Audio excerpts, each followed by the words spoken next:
नमस्कार दोस्तों, स्वागत है आप सभी का सौरभ स्टडी पॉइंट में। आज हम एग्जाम से रिलेटेड जो महत्वपूर्ण प्रश्न लेकर के आए हुए हैं, ये SSC, CHSL, MTS, railway group D, UP triple SC, लेखपाल से रिलेटेड दोस्तों महत्वपूर्ण प्रश्न रहने वाले हैं। तो दोस्तों आज जो जीके जीएस के प्रश्न हैं, साइंस से रिलेटेड जो प्रश्न हैं, ये एग्जाम के लिए बहुत ही महत्वपूर्ण प्रश्न रहने वाले हैं। इसमें दोस्तों हमने मैथ के प्रश्न, रीजनिंग के प्रश्न और जीके जीएस दोस्तों साइंस के प्रश्न सभी मिक्स क्वेश्चन हैं। ये सभी एग्जामों के लिए बहुत ही शानदार और महत्वपूर्ण रहने वाले हैं। तो आइए देखते हैं इसी के साथ में जो सामान्य ज्ञान प्रश्नोत्तरी दी गई है, इसमें किस तरह के प्रश्नों को पूछा गया है दोस्तों। तो आइए जानते हैं दोस्तों। इस वीडियो को अंत तक बने रहिए इस वीडियो पे, ताकि जो अंत में जो प्रश्न दिए गए हैं दोस्तों एग्जाम के लिए जो इम्पॉर्टेंट क्वेश्चन रहने वाले हैं वो बहुत ही महत्वपूर्ण रहने वाले हैं। तो आइए इसी के साथ में शुरू करते हैं। और आप लोगों को बता देना चाहेंगे कि अगर आप हमारे चैनल पे अभी तक नए हैं तो हमारे चैनल को सब्सक्राइब कर लें। तो आइए शुरू करते हैं। हमारा पहला प्रश्न क्या दिया गया है,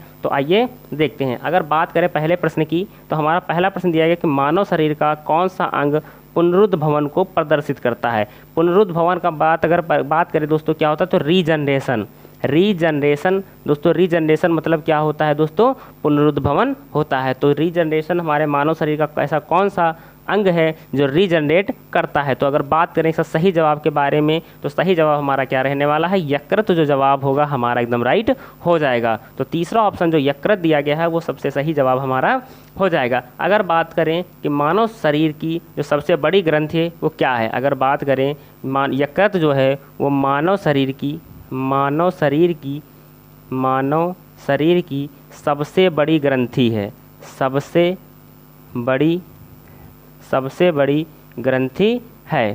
बड़ी ग्रंथि रहने वाली है दोस्तों। एग्जाम में प्रश्न भी पूछा जाता है कि मानव शरीर की सबसे बड़ी ग्रंथि कौन है, तो यकृत हमारा जवाब एकदम राइट हो जाएगा। अगर बात करें यकृत का वजन के बारे में अगर बात करें तो कितना हो जाएगा, 1.5 से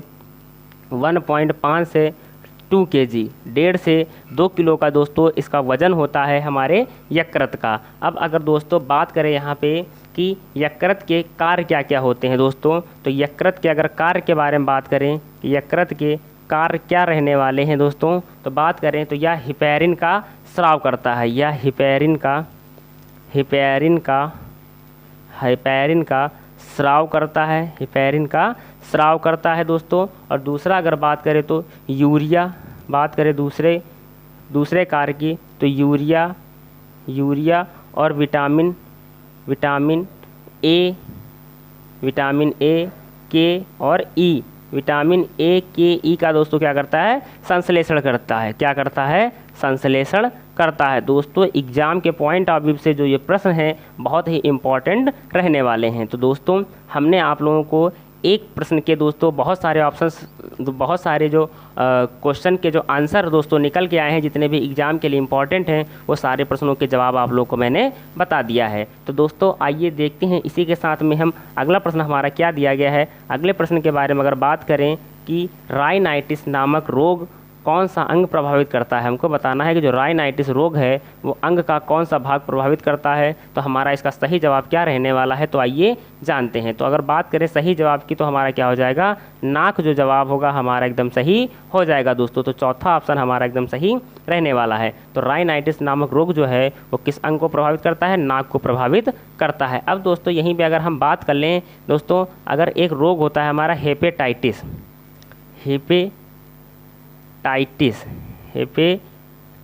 अगर बात करें हेपेटाइटिस का जो रोग होता है उससे कौन सा अंग प्रभावित होता है, तो लीवर।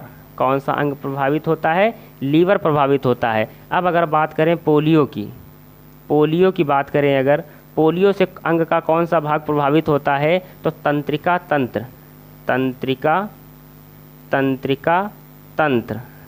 तंत्र दोस्तों क्या होता है, प्रभावित होता है। अब अगर बात करें दोस्तों जो एक रोग होता है वो होता है दोस्तों चिकन पॉक्स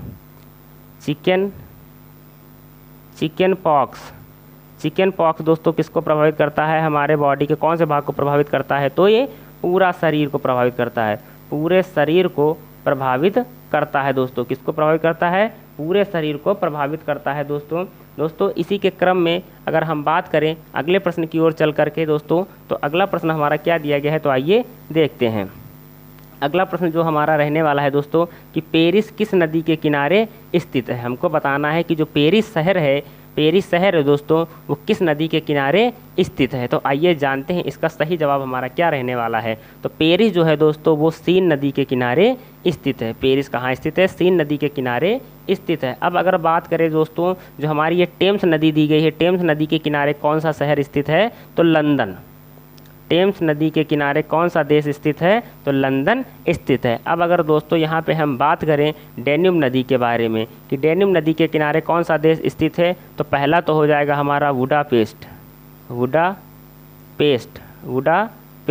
दूसरा अगर बात करें तो क्या हो जाएगा? बेलग्रेड। दोस्तों ये दो ऐसे देश हैं जो डेन्यूब के नदी के किनारे स्थित हैं। अब अगर दोस्तों चौथे ऑप्शन के बारे में बात करें तो चौथा ऑप्शन हमारा क्या दिया गया है? तो चौथा प्रश्न हमारा जो दिया गया है दोस्तों वो क्या रहने वाला है, तो आइए जानते हैं। तो दोस्तों अगला जो हमारा प्रश्न दिया गया है, क्या दिया गया है दोस्तों? इसका गंगा। अब अगर बात करें गंगा नदी के किनारे कौन से शहर स्थित हैं, तो बात करें तो सही जवाब हमारा क्या रहने वाला है, तो आइए जानते हैं। तो दोस्तों अगर गंगा नदी के बारे में बात करें तो हरिद्वार। दूसरा हमारा क्या हो जाएगा दोस्तों? कानपुर। तीसरा अगर बात करें तो क्या हो जाएगा दोस्तों? पटना। तीसरा क्या हो जाएगा हमारा? पटना। दोस्तों ये ऐसे दोस्तों शहर हैं जो गंगा नदी के किनारे स्थित हैं। दोस्तों एग्जाम में इसी से रिलेटेड प्रश्न पूछे जाते हैं, तो आप लोगों को इस तरह के प्रश्नों को बहुत अच्छे से याद करते हुए चलना है। आइए देखते हैं कि अगला प्रश्न हमारा क्या दिया गया है। अगले प्रश्न के बारे में अगर बात करें हम, अगला प्रश्न जो हमारा दिया गया है कि निम्नलिखित में कौन सी खरीफ की फसल है। चार ऑप्शन में से हमको बताना है कि निम्न में से कौन सी खरीफ की फसल रहने वाली है। तो सही जवाब हमारा क्या हो जाएगा? मक्का। तो मक्का जो है वो हमारी खरीफ की फसल रहने वाली है। ये एग्जाम के पॉइंट ऑफ से बहुत ही इंपॉर्टेंट रहने वाला है। अब दोस्तों अगर बात कर ले खरीफ फसल के बारे में, खरीफ फसल के बारे में अगर बात करें तो दोस्तों जो खरीफ फसल है उसका बुआई कब होती है, इसकी बुआई कब होती है? तो दोस्तों अगर खरीफ फसल की बुआई के बारे में बात करें तो क्या हो जाएगी? जून से जुलाई में इसकी बुआई की जाती है। अगर बात करें कटाई के बारे में बात करें तो कटाई इसकी कब होती है दोस्तों? नवंबर से दिसंबर तक दोस्तों इसकी कटाई होती है। दोस्तों ये एग्जाम के पॉइंट ऑफ व्यू से बहुत ही महत्वपूर्ण प्रश्न रहने वाला है। अब अगर बात करें दोस्तों तो फसलों के उत्पादन मौसम के आधार पर 3 फसलों में बांटा गया है। 3 फसलों में बांटा गया। 3 फसल कौन कौन सी होती है दोस्तों? तो पहली हो जाएगी हमारी खरीफ फसल। दूसरी क्या हो जाएगी दोस्तों? हमारी रबी की फसल। और तीसरी हमारी क्या हो जाएगी? जायद की फसल। दोस्तों मौसम के आधार पर 3 फसलों में बांटा गया है। तो दोस्तों कौन कौन सी हैं जो मैंने आप लोगों को बता दिया है। तो दोस्तों ये जो प्रश्न हैं एग्जाम के पॉइंट ऑफ व्यू से बहुत ही महत्वपूर्ण प्रश्न रहने वाले हैं। तो दोस्तों आप लोग हमारे वीडियो पे अंत तक बने रहें ताकि जो और दोस्तों जो वीडियो क्वेश्चन दिए गए हैं वो एग्जाम के पॉइंट ऑफ व्यू से बहुत ही महत्वपूर्ण प्रश्न रहने वाले हैं। तो दोस्तों आइए देखते हैं दोस्तों अगला प्रश्न हमारा दोस्तों क्या रहने वाला है, तो आइए जानते हैं। अगले प्रश्न के बारे में अगर बात करें तो दोस्तों अगला प्रश्न है हमारा उत्तर और दक्षिण कोरिया को अलग करने वाली सीमा रेखा क्या कहलाती है। हमको बताना है कि जो उत्तर और दक्षिण कोरिया को अलग करने वाली जो सीमा रेखा है वो निम्न में से क्या कहलाती है। इसका सही जवाब क्या रहने वाला है, तो आइए जानते हैं। तो इसका सही जवाब हमारा क्या हो जाएगा? 38वीं समांतर रेखा जो हमारा जवाब होगा वो एकदम राइट हो जाएगा। तो उत्तर और दक्षिणी कोरिया को अलग करने वाली सीमा रेखा कौन सी है? तो वो 38वीं समांतर रेखा कहलाती है। अब अगर दोस्तों सबसे इंपॉर्टेंट क्वेश्चन के बारे में अगर एसएससी का सबसे महत्वपूर्ण प्रश्न के बारे में अगर बात करें तो वो हमारा क्या रहने वाला है दोस्तों? तो भारत और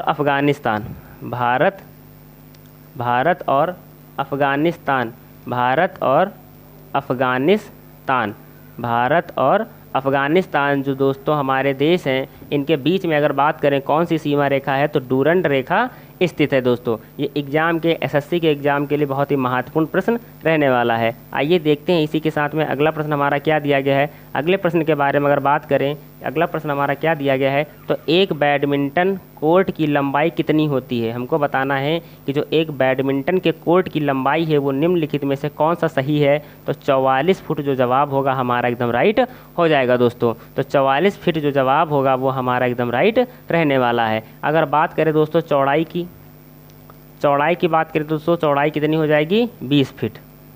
चौड़ाई कितनी हो जाएगी, 20 फीट हमारी चौड़ाई रहने वाली है दोस्तों। अगर बात करें नेट की ऊंचाई कितनी होती है, नेट की ऊंचाई के बारे में अगर बात करें तो कितना हो जाएगा हमारा दोस्तों, 5 फीट। कितना हो जाएगा, 5 फीट हमारा हो जाएगा। दोस्तों ये ऐसे प्रश्न हैं जो एसएससी के एग्ज़ाम से लेकर के यूपी SSC का एग्ज़ाम ले लीजिएगा, आप रेलवे ग्रुप डी का एग्ज़ाम का ले लीजिएगा, किसी भी तरह के दोस्तों आप एग्ज़ाम ले लीजिए जो हमारे सेंट्रल से लेकर स्टेट तक कोई भी जितने भी एग्ज़ाम होते हैं उन सभी प्रश्नों के लिए बहुत ही महत्वपूर्ण प्रश्न रहने वाला है। आइए दोस्तों इसी के साथ में हम बढ़ते हैं अगले प्रश्न की ओर। अगला प्रश्न हमारा दिया गया है कि दूरदर्शन का जो राष्ट्रीय कार्यक्रम है वो किस वर्ष आरंभ हुआ था। हमको बताना है कि जो दूरदर्शन का राष्ट्रीय कार्यक्रम है वो किस वर्ष प्रारंभ हुआ था। तो सही जवाब हमारा क्या हो जाएगा, 1982 में प्रारंभ हुआ था। तो सही जवाब हमारा क्या हो जाएगा, 1982 हमारा जवाब जो है वो एकदम राइट हो जाएगा। तो इसका जो चौथा ऑप्शन है हमारा एकदम सही रहने वाला है। दोस्तों इसी क्रम में अगर हम बढ़ते हैं अगले प्रश्न की ओर। अगला प्रश्न हमारा क्या दिया गया है, तो आइए जानते हैं। अगला प्रश्न हमारा दिया गया है कि आँख का रंग किस मौजूद वर्णक पर निर्भर करता है। हमको बताना है कि जो आँख का रंग है वो किस में मौजूद वर्णक पर निर्भर करता है। तो अगर सही जवाब के बारे में बात करें तो आइरिस जो जवाब होगा वो हमारा एकदम सही रहने वाला है दोस्तों। अगर बात करें दोस्तों आँखों में होने वाले रोग के बारे में, अगर दोस्तों बात करें आँखों में होने वाले रोग के बारे में, अगर दोस्तों बात करें कि आँख में कौन कौन से रोग होते हैं दोस्तों, आँख में कौन कौन से रोग होते हैं, तो पहला हमारा रोग कौन सा हो जाएगा, ट्रैकोमा दोस्तों आँखों में होने वाला रोग है। दूसरा हमारा क्या हो जाएगा दोस्तों, मोतियाबिंद, ये हमारे आँख में होने वाला दोस्तों रोग है। एग्जाम में पूछा भी जाता है दोस्तों कि ट्रैकोमा किससे संबंधित है, तो ये आँख की बीमारी से संबंधित है। दोस्तों एक प्रश्न एग्जाम में बहुत बार पूछा जाता है कि आँख का कौन सा भाग नेत्रदान किया जाता है, नेत्रदान किया जाता है। तो दोस्तों नेत्रदान आँख का कौन सा भाग किया जाता है दोस्तों, तो कार्निया जो है दोस्तों ये नेत्रदान किया जाता है। ये एग्जाम के पॉइंट ऑफ व्यू से बहुत ही महत्वपूर्ण प्रश्न रहने वाला है। दोस्तों आइए देखते हैं इसी के साथ में अगले प्रश्न की ओर चलते हैं। अगला प्रश्न हमारा क्या दिया गया है, तो आइए जानते हैं। अगले प्रश्न के बारे में बात करें कि अंधेरे में देखने की आँख की क्षमता एक बैंगनी वर्णक के उत्पादन के कारण होती है जिसका नाम है, हमको दोस्तों उसका नाम बताना है। तो इसका क्या नाम होगा दोस्तों, तो सही जवाब हमारा क्या हो जाएगा, रोडोप्सिन जो जवाब होगा वो हमारा एकदम राइट हो जाएगा। तो सेकंड ऑप्शन हमारा एकदम सही जवाब रहने वाला है दोस्तों। तो रोडोप्सिन जो जवाब होगा हमारा एकदम सही हो जाएगा। अब अगर बात करें दोस्तों कि जो रतौंधी रोग होता है, अगर बात करें रतौंधी रोग जो है दोस्तों ये किस विटामिन की कमी से होता है, तो ये विटामिन दोस्तों ए की कमी से, विटामिन ए की कमी से कौन सा रोग होता है, रतौंधी नामक रोग होता है। दोस्तों एग्जाम में इस तरह के प्रश्न बहुत बार एसएससी पूछता है, तो आप लोगों को इस तरह के प्रश्नों को बहुत अच्छे से तैयार करना है। दोस्तों आइए देखते हैं कि इसी के साथ में हम अगले प्रश्न की ओर बढ़ते हैं। अगला प्रश्न हमारा क्या दिया गया है दोस्तों, तो आइए जानते हैं कि अगला प्रश्न हमारा क्या रहने वाला है। दोस्तों प्रश्न है जो एक पानी की टैंक की क्षमता 18 बाल्टी है, पानी है, जबकि प्रत्येक बाल्टी में 9 लीटर पानी आता है। तो यदि बाल्टी की क्षमता दोस्तों कितनी है, बाल्टी की क्षमता 13.5 लीटर हो तो उसी टैंक को भरने के लिए पानी की कितनी बाल्टियां चाहिए। तो हमको बताना है दोस्तों कि पानी भरने के लिए पानी की कितनी बाल्टियां चाहिए। तो इस तरह के प्रश्न को कैसे करना है दोस्तों, आप लोगों को एक बहुत अच्छे मेथड से समझाएंगे। तो आप लोगों को कैसे समझना है, तो आइए जानते हैं। हमको निकालना क्या है दोस्तों, बाल्टियों की संख्या निकालनी है। बाल्टियों की संख्या बराबर फॉर्मूला हमारा क्या हो जाएगा, टैंक की क्षमता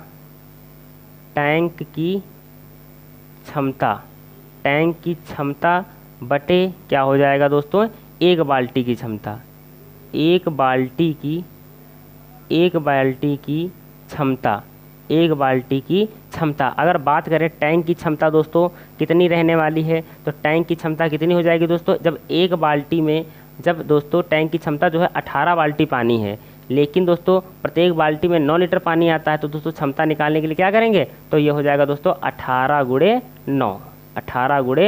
तो टैंक की क्षमता कितनी हो जाएगी, 18 गुणे 9। अब दोस्तों एक बाल्टी की क्षमता हमको कितनी दी गई है, 13.5। 5 हमको दिया गया है। तो दोस्तों क्या करेंगे, यहाँ से पॉइंट हटाएंगे, यहाँ 0 बढ़ा देंगे, तो यहाँ कितना हो जाएगा दोस्तों 5 दूनी 10, 5 दूनी 10 हो गया दोस्तों। यहाँ से इसको काटेंगे तो हमारा ये कितना हो जाएगा 5 सत्ते 35, 5 सत्ते 35 दोस्तों हो जाएगा। अब अगर बात करें दोस्तों कि यहाँ पे अब कितनी बार में ये जाएगा दोस्तों, तो दोस्तों ये जाएगा 5 इक्कन 5, 5 इक्कन 5 हो जाएगा दोस्तों। यहाँ पे हमारा कितना हो जाएगा दोस्तों 4 हासिल बचा, तो 5 अट्ठे 40, 5 अट्ठे 40। अब इसको काटेंगे दोस्तों तो ये हो जाएगा 9 तियाँ 27, 9 दूनी 18, 9 दूनी 18, 3 इक्कन 3, 3 छक्का 18, 3 छक्का 18 दोस्तों। यहाँ पे 2 बचा हमारा और यहाँ पे 6 बचा, तो 2 की गुणा जब दोस्तों 6 से करेंगे तो हमारा कितना आ जाएगा, जब 2 की गुणा 6 से की जाएगी तो कितना निकल के आ जाएगा हमारा 12 निकल के आ जाएगा। तो दोस्तों पानी भरने के लिए कितनी बाल्टियाँ चाहिए दोस्तों, तो 12 बाल्टियाँ चाहिए। तो हमारा सही जवाब क्या हो जाएगा, 12 बाल्टी जो जवाब होगा वो एकदम राइट हो जाएगा दोस्तों। उम्मीद करता हूँ तो आप लोगों को ये प्रश्न बहुत अच्छे से समझ में आया होगा। जिस मेथड से मैंने बताया है ये बहुत ही ईजी मेथड है दोस्तों। आप लोग एग्ज़ाम के टाइम पे इसे 2 से 5 सेकंड में दोस्तों आसानी से सॉल्व कर सकते हैं। तो आइए देखते हैं इसी के साथ में अगला प्रश्न हमारा क्या दिया गया है। अगले प्रश्न के बारे में अगर बात करें दोस्तों कि एक गलीचे की जो लंबाई है वो 4 मीटर है, चौड़ाई 3 मीटर है, इसका क्षेत्रफल निकालना है। फिर दोस्तों क्या कह रहा है कि गलीचे की कीमत 40 रुपये प्रति वर्ग मीटर हो, तो बताएं गलीचे का मूल्य क्या रहने वाला है। तो दोस्तों इस तरह के प्रश्न को हमको कैसे सॉल्व करना है, बहुत ही आसानी से इस प्रश्न को हम सॉल्व कर सकते हैं। तो आइए जानते हैं। अगर बात करें गलीचे के क्षेत्रफल की दोस्तों, अगर बात करें गलीचे के क्षेत्रफल के बारे में, तो गलीचे का क्षेत्रफल का फॉर्मूला क्या हो जाएगा दोस्तों, लंबाई गुणे चौड़ाई, लंबाई गुणे चौड़ाई। तो लंबाई हमको कितना दे रखा है प्रश्न में दोस्तों 4 मीटर, चौड़ाई कितना दिया गया है 3 मीटर। तो दोस्तों टोटल कितना आ जाएगा हमारे पास 12 मीटर, कितना निकल के आ जाएगा 12 मीटर। अब दोस्तों क्वेश्चन में कह रहा है कि 40 रुपये प्रति वर्ग मीटर, लेकिन हमारे पास निकल के कितना आया 12 वर्ग मीटर निकल गया। तो दोस्तों अगर बात करें दोस्तों कि हमारा इसमें क्या हो जाएगा, तो 12 की गुणा दोस्तों कितने से कर देंगे हम 40 से कर देंगे दोस्तों। तो एक दोस्तों अगर बात करें तो प्रति वर्ग मीटर 40 रुपये का है, तो 12 वर्ग मीटर कितने का हो जाएगा दोस्तों, तो ये हो जाएगा 480 रुपये का, 480 रुपये का। तो हमारा सही जवाब क्या हो जाएगा 480 रुपये हो जाएगा। तो दोस्तों इसमें जो प्रश्न दोस्तों ऑप्शन दिए गए हैं दोस्तों वो सभी ऑप्शन गलत हो गए हैं दोस्तों, क्योंकि दोस्तों क्वेश्चन की पीडीएफ बनाते समय दोस्तों जो थोड़ी सी गलतियां हो जाती हैं उसके लिए क्षमा चाहते हैं आप लोगों से। तो इसका जो दोस्तों सही जवाब हो जाएगा हमारा क्या हो जाएगा 480, हमारा जवाब एकदम राइट हो जाएगा दोस्तों। उम्मीद करता हूं दोस्तों कि आप लोगों को ये वीडियो बहुत अच्छे से समझ में आया होगा। आइए देखते हैं कि अगला प्रश्न हमारा क्या दिया गया है। अगले प्रश्न के बारे में अगर बात करें दोस्तों कि अगला प्रश्न हमारा क्या रहने वाला है, तो अगला प्रश्न हमारा जो जवाब होगा, बात करें कि एक दीवार घड़ी की मिनट वाली सुई 5 मिनट में कितना कोण बनाएगी। हमको बताना है कि जो एक दीवार घड़ी है दोस्तों, जो दीवार घड़ी होती है दोस्तों, दीवार घड़ी होती है दोस्तों, दीवार घड़ी जो आई हमने दीवार घड़ी को एक बना लिया दोस्तों। फिर क्वेश्चन में कह रहा है कि मिनट वाली सुई 5 मिनट में कितना कोण बनाएगी दोस्तों। तो जो मिनट वाली सुई होती है दोस्तों वो 5 मिनट में कितना कोण बनाएगी हमको बताना है दोस्तों। तो आइए जानते हैं कि 5 मिनट में कितना कोण बनाएगी। तो दोस्तों 5 मिनट वाली सुई 5 मिनट में बना कोण बराबर क्या हो जाएगा, तो 5 मिनट में बना कोण, इसको दोस्तों 60 से भाग करेंगे और टोटल कितना कोण होता है दोस्तों 360 के होता है। 0 से 0 कैंसिल, 6 कन 6 6 रंग 36, 5 गुणा 6 से कर देंगे तो हमारा सही जवाब क्या आ जाएगा निकल के 30 अंश जो जवाब होगा वो हमारा एकदम राइट हो जाएगा दोस्तों। तो पहला ऑप्शन हमारा एकदम सही हो जाएगा दोस्तों। उम्मीद करता हूं दोस्तों इन प्रश्नों को आपको करने में 2 से 3 सेकंड का समय केवल लगने वाला है, ज़्यादा समय आप लोगों को नहीं लगाना होगा, क्योंकि दोस्तों जितने भी प्रश्न एसएससी पूछता है टाइम के साथ में दोस्तों उसी तरह के कुछ प्रश्न भी हार्ड होते जा रहे हैं दोस्तों। तो आप लोगों को कम समय में बेहतर तैयारी करने के लिए दोस्तों आप लोग जुड़ जाइए हमारे चैनल के साथ में। तो दोस्तों आइए देखते हैं कि इसी के साथ में अगला प्रश्न हमारा क्या दिया गया है दोस्तों। एक प्रश्न जो हमारा है दोस्तों वो इसमें थोड़ा सा गलत टाइप हो गया है। तो दोस्तों आइए देखते हैं कि जो हमारा गलत प्रश्न टाइप हो गया है दोस्तों उसको प्रश्न को छोड़ करके हम आगे की ओर चलते हैं। तो दोस्तों अगला प्रश्न हमारा जो दिया गया है क्या रहने वाला है दोस्तों। तो अगर बात करें एक 100 मीटर लंबी रेलगाड़ी जिसकी गति 50 किलोमीटर प्रति घंटा है, एक पोल को पार करने में कितना समय लेगी। तो दोस्तों हमको बताना है कि एक जो 100 मीटर लंबी रेलगाड़ी है जिसकी गति 50 किलोमीटर प्रति घंटा है, एक पोल को पार करने में कितना समय लेगी। तो दोस्तों सबसे पहले हम 50 किलोमीटर प्रति घंटा को हम किस में बदलेंगे, मीटर प्रति सेकंड में बदलेंगे। तो मीटर प्रति सेकंड में बदलने के लिए हम 5/18 से गुणा करते हैं। तो दोस्तों जब 5 की 50 से गुणा करेंगे तो हमारा कितना निकल के आ जाएगा, 125, 125/18 निकल के आ जाएगा दोस्तों। तो दोस्तों अगर बात करें इसको, अगर हम दोस्तों काटते हैं इसकी वैल्यू को दोस्तों, देखते हैं हम करके क्या हमारा जो जवाब होगा वो क्या रहने वाला है। तो दोस्तों आइए जानते हैं। दोस्तों इसको हम गुणा करेंगे तो कितना हो जाएगा, 250, 250 दोस्तों, 250। तो अब इसको काट देंगे दोस्तों, कितनी बार में जाएगा ये, 2 × 2 हो गया, 2 दूनी 4, 2 पंचे 10 और 2 निमा 18, 2 निमा 18। तो दोस्तों हमारा कितना निकल के आ गया, 125/9 हमारा निकल के आ गया, 125/9 मीटर प्रति सेकंड हमारा निकल के आ गया। दोस्तों 50 किलोमीटर को हमने किस में बदल लिया, मीटर प्रति सेकंड में बदल लिया। अब हमको बताना है कि समय बराबर क्या होगा। अब हमको समय बराबर बताना है। तो समय बराबर क्या होगा कि ट्रेन की लंबाई, रेल की लंबाई बटे क्या हो जाएगा, रेल की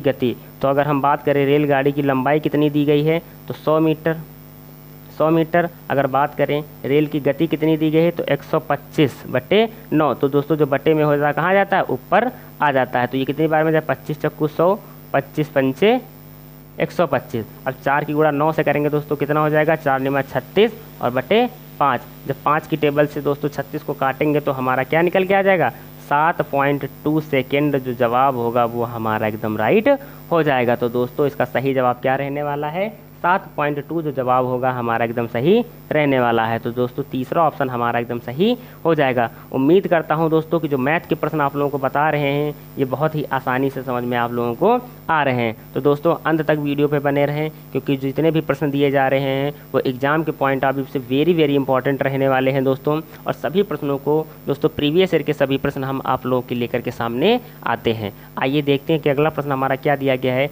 कि 49 लड़कों की कक्षा में रामू का 18वां स्थान है। जो दोस्तों 49 लड़कों की जो संख्या है उसमें जो रामू का स्थान है वो 18वां है। तो अंतिम से उसका कौन सा स्थान होगा, हमको बताना कि लास्ट से उसका स्थान कितना रहने वाला है। तो कुल छात्रों की संख्या कितनी है दोस्तों, 49। अब अगर बात करें दोस्तों रामू का शुरू से, आरंभ से कितना है दोस्तों, शुरू से उसका नंबर कितना है दोस्तों, 18। तो दोस्तों 49 में से दोस्तों क्या करेंगे, 18 को हम माइनस करेंगे। और दोस्तों जब माइनस करने के बाद फिर क्या हो जाएगा, 1 हमको प्लस करना पड़ता है। तो 49 में से 18 जाएगा दोस्तों, कितना बचेगा हमारे पास, 31 और प्लस 1। तो दोस्तों जुड़ के कितना हो जाएगा, 32। तो हमारा दोस्तों सही जवाब क्या हो जाएगा, 32। तो अंतिम से उसका स्थान कौन सा हो जाएगा, 32वां स्थान हो जाएगा। दोस्तों ये एग्जाम के लिए भी बहुत महत्वपूर्ण प्रश्न है। आपको किस तरह से प्रश्न को एग्जाम में करना है दोस्तों, तो दोस्तों हमने आप लोगों को बता दिया है। दोस्तों अभी एसएससी की भी डेट आ चुकी है, तो आप लोग मेहनत से दोस्तों लग जाइए, क्योंकि दोस्तों टाइम के साथ में दोस्तों आप लोगों को अपने टारगेट को भी अचीव करना है कि दोस्तों कैसे करना है। तो दोस्तों आप लोगों को हम जो वीडियो लेकर के आते हैं दोस्तों वो एग्ज़ाम के लिए बहुत ही इम्पॉर्टेंट रहने वाले हैं। आप लोग इन वीडियो को तैयार करके दोस्तों बहुत आगे तक जा सकते हैं। तो आइए देखते हैं कि अगला प्रश्न हमारा क्या दिया गया है। अगले प्रश्न के बारे में अगर बात करें दोस्तों कि अगला प्रश्न हमारा क्या रहने वाला है, तो अगला प्रश्न दिया गया निम्नलिखित श्रेणी से लुप्त संख्या ज्ञात करनी है। लुप्त संख्या का मतलब क्या होता है दोस्तों, जो मिसिंग नंबर है वो निम्नलिखित में से क्या रहने वाला है। तो आइए जानते हैं। दोस्तों यहाँ पे 2 के बाद 4 आ रहा, जो हमारी सीरीज़ दी गई 2 के बाद 4, 4 के बाद 8, 8 के बाद 16। तो 16 के बाद दोस्तों क्या आएगा, अगर बात करें यहाँ पे दोस्तों मल्टीपल 2 चल रहा है। 2 की गुणा 2 से गया 4 हो गया, 4 दूनी 8 हो गया, 8 दूनी 16 हो गया। तो 16 दूनी कितना हो जाएगा हमारे पास, 32। तो हमारा सही जवाब क्या हो जाएगा दोस्तों, 32 हमारा जो जवाब होगा वो एकदम राइट हो जाएगा दोस्तों। तो सही जवाब हमारा क्या रहने वाला है, 32 हमारा जवाब जो होगा वो एकदम सही हो जाएगा। तो दोस्तों पहला ऑप्शन हमारा एकदम सही रहने वाला है। आइए देखते हैं इसी के साथ में अगला प्रश्न हमारा क्या दिया गया है। अगले प्रश्न के बारे में अगर बात करें कि संध्या का जन्मदिन 15 अगस्त को, मीना का जन्मदिन 25 जून को पड़ता है। यदि मीना का जन्मदिन बुधवार को था तो उसी वर्ष संध्या का जन्मदिन पड़ेगा। हमको बताना है कि उसी वर्ष जो है संध्या का जन्म कब पड़ेगा। अब दोस्तों यहाँ पे अगर बात कर लें दोस्तों, बताया जा रहा है कि मीना का जन्मदिन 25 जून को पड़ता है। तो दोस्तों जून का जो महीना होता है वो 30 दिन का होता है। 25 जून दोस्तों निकल गया तो 5 दिन बच जाएंगे इसमें। जून के कितने दिन बच जाएंगे दोस्तों, तो जून के कितने दिन बच जाएंगे, जून के 5 दिन बच जाएंगे। अब अगर बात करें जुलाई दोस्तों, तो जुलाई का जो हमारा मंथ होता है वो कितने दिनों का होता है दोस्तों? तो जुलाई का जो मंथ होता है वो 31 दिनों का होता है। बात करें अगस्त की, अगस्त के बारे में अगर बात करें तो अगस्त के दोस्तों कितने दिन हो गए? 15 अगस्त को था, तो 15 दिन के बाद दोस्तों कितने दिन बच गए हमारे पास? 15 और दिन बच गए। महीने में टोटल 30 दिन होते हैं, जिसमें से 15 अगस्त को हमारा था, तो 15 के बाद कितने दिन बच गए? 15 दिन बच गए। अब दोस्तों इनको क्या करेंगे? ऐड ऑन करेंगे। जब हम जोड़ेंगे तो टोटल हमारे पास कितने दिन निकल के आ जाएंगे? 51। 51 से दोस्तों क्या करेंगे? फिर 7 से हमको डिवाइड करना होता है। डिवाइड करने के बाद दोस्तों जितना हमारे पास शेष बच जाता है, तो दोस्तों हमारे पास 2 शेष बच जाएगा। अब अगर बात करें जन्मदिन कब था दोस्तों? बुधवार को, तो बुधवार में दोस्तों हम +2 कर देंगे। बुधवार में जब हम +2 करेंगे दोस्तों, तो हमारा जवाब जो निकल के आएगा वही हमारा जवाब एकदम सही हो जाएगा। तो बुधवार में दोस्तों 2 दिनों को और जोड़ेंगे तो हमारे पास कितना आ जाएगा? शुक्रवार। हमारे पास क्या निकल के आ जाएगा?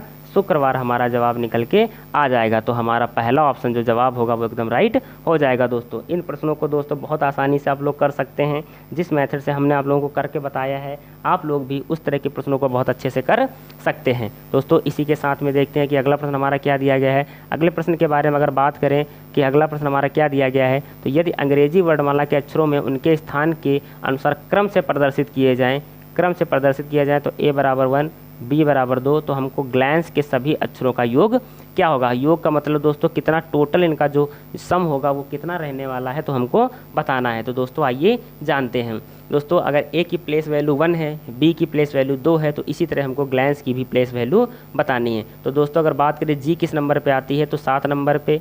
L किस नंबर पे आता है दोस्तों? तो 12 नंबर पे। A किस नंबर पे आता है? 1 नंबर पे। दोस्तों बात करें N कितने नंबर पे आता है, तो 14 नंबर पे। C कितने नंबर पे आता है दोस्तों? तो C आता है 3 नंबर पे। E कितने नंबर पे आता है, तो 5 नंबर पे। अब दोस्तों कह रहा है सभी अक्षरों का योग बताना है, तो दोस्तों सभी का अगर हम योग करेंगे तो हमारे पास कितना निकल के आ जाएगा?